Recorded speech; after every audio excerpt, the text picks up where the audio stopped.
Members of the Congress, I have the great pleasure, the high privilege, and the great honor of presenting to you the President of the United States.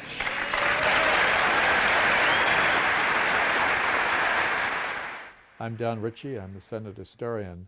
The State of the Union message is mandated by the Constitution in the words that from time to time the President of the United States should give a message to Congress on the State of the Union and recommendations of programs that he thinks should be followed. And George Washington began that practice of giving a State of the Union message to Congress when the first Congress met. But Washington went in person to the Congress, went to the Senate chamber, and delivered a speech that had a series of recommendations, a relatively short speech, but in those days before there were standing committees of Congress, they actually used to cut the State of the Union message up into paragraphs and create ad hoc committees to address each one of the issues that the president suggested. But Washington and Adams, John Adams, his vice president who became president, followed that practice. And so they created this sort of idea that the time to time was an annual message. And in fact, for years it was known as the annual message. It didn't become known as the State of the Union message really until the 1940s. And in fact, in 1948, there was a Hollywood movie called State of the Union. And that sort of really cemented the idea that the annual message was the State of the Union message. President Washington Adams went in person to Congress. Thomas Jefferson, however, didn't enjoy public speaking. In fact, he gave only 2 public speeches while he was president, his first inaugural address and his second inaugural address. Other than that, Jefferson liked to be known as a writer, not as a speaker. And Jefferson also thought the idea of the president going to Congress personally to deliver a list of things that he wanted to see done was too much like the British king, the monarch, going to Parliament. And he thought this was not appropriate for a republic. And so Jefferson sent his message to Congress.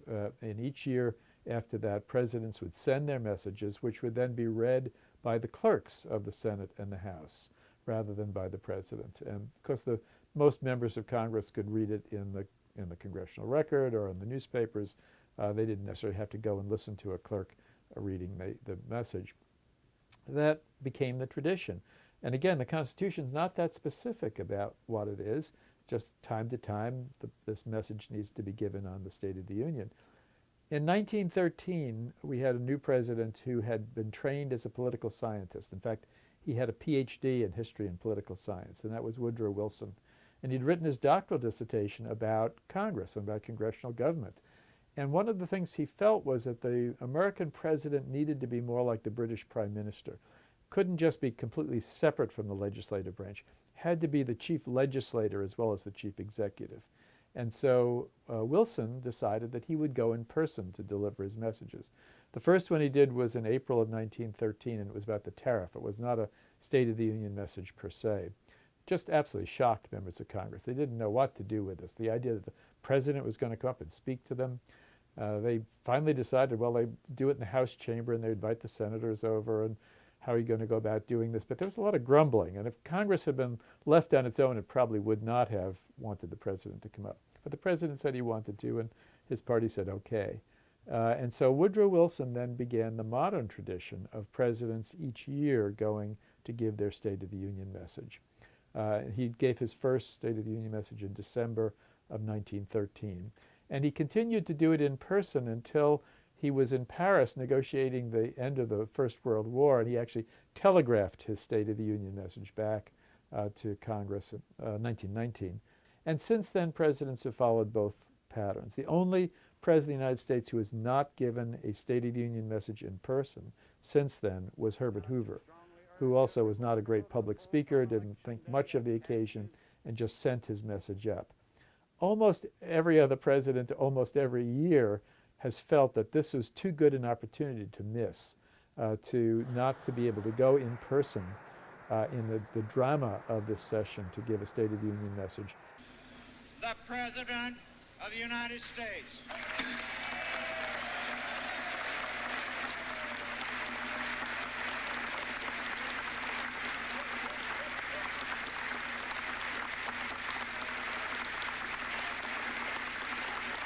This is the point when everybody in Congress is sitting there listening to you. The Senate and the House in the same room. The cabinet is there. The Supreme Court is there. Diplomats are there. The galleries are packed with people. It is a sort of a major moment of coming together. It's the only other occasion like that is the inauguration. And this administration today, here and now, declares unconditional war on poverty in America. I should propose to this Congress a $10 billion nationwide clean waters programming to put modern municipal waste treatment plants in every place in America where they are needed to make our waters clean again, and do it now.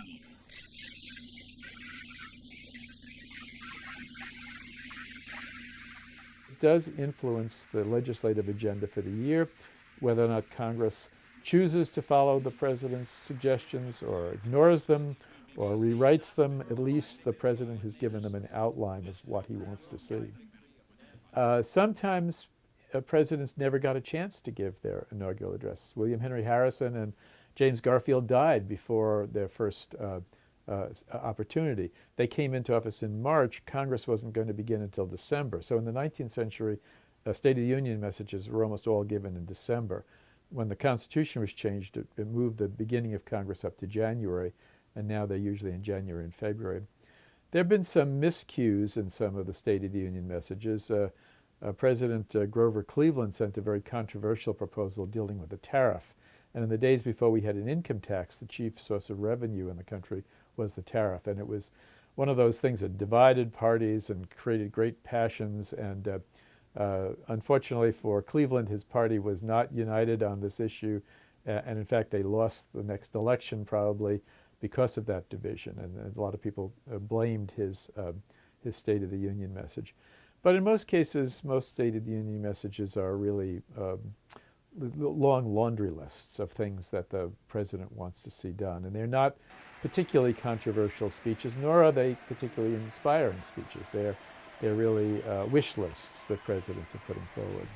When anything is done in Congress, of course, the galleries are open. And as long as there are galleries, and there have been galleries in the Senate since 1795 and in the House since 1789, the public can come in. But of course, there aren't that many seats in the galleries, and there's great demand. Usually each member of Congress gets a single ticket for a spouse, or for a member of their staff, or a favored constituent, or somebody to sit in that gallery. The press gallery is absolutely packed. The diplomatic gallery is packed.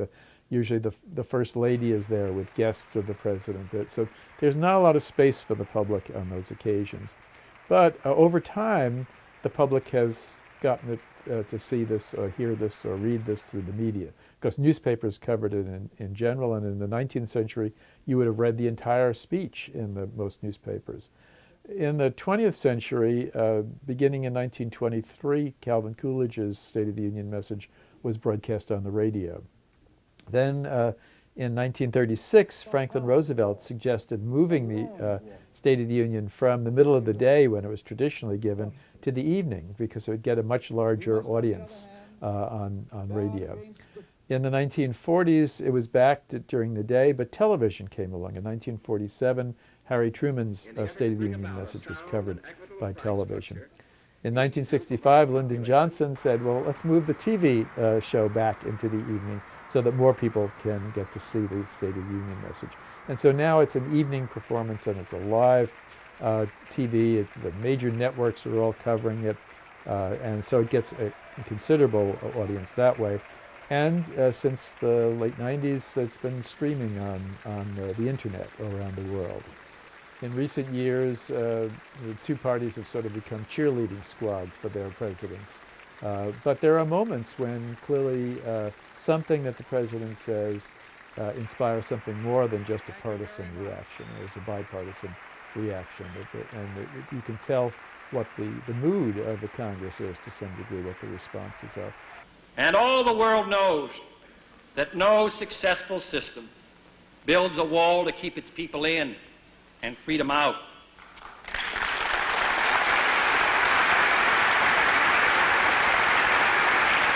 And of course, immediately after the speech, members of Congress will rush out into Statuary Hall, where there'll be dozens of cameras set up for television stations around the country, that they'll be getting the personal reactions of the members, the immediate reactions. And nowadays in the House chamber, you can also Twitter and tweet, and some of those people will be responding instantly. Mr. Speaker, Mr. President, distinguished members of the House and Senate, when we first met here 7 years ago, many of us for the first time, it was with the hope of beginning something new for America. We meet here tonight in this historic chamber to continue that work. If anyone expects just a proud recitation of the accomplishments of my administration, I say let's leave that to history. We're not finished yet.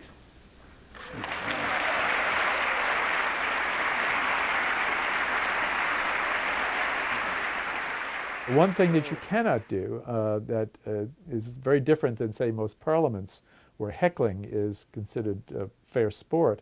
In the U.S. Congress, you are to be respectful of the president when he speaks. And a few years ago, one member of the House did interrupt the president and shout out. And he was censured by the House of Representatives for doing that. That's considered to be unbecoming conduct. The reforms I'm proposing would not apply to those who are here illegal. It's not true. The authors of the Constitution believed in transparency, and they did require, even though they wrote their Constitution in secret, they did require certain things to be open, not everything. For instance, they don't actually require Congress to meet in open session, just from time to publish a journal of their proceedings. And the same thing is they don't ask the president to give an annual message, but they ask him from time to deliver a message on the State of the Union. I think they would be pleased to see that the president comes pretty much every year to do this. I think they would be astonished to realize that the congressional record is published every day after the proceedings, and that not only will the State of the Union message be in there, but the words of every member of the House and Senate on the floor on that particular day. That was something that they had certainly intended, that this was a republic, it was a democratic republic, it was representative of the people, and the people had a right to know what was going on. And so in that sense, even though they were not all that specific, they certainly set some goals that I think the government has met. I can report to you that the state of this old but youthful union is good.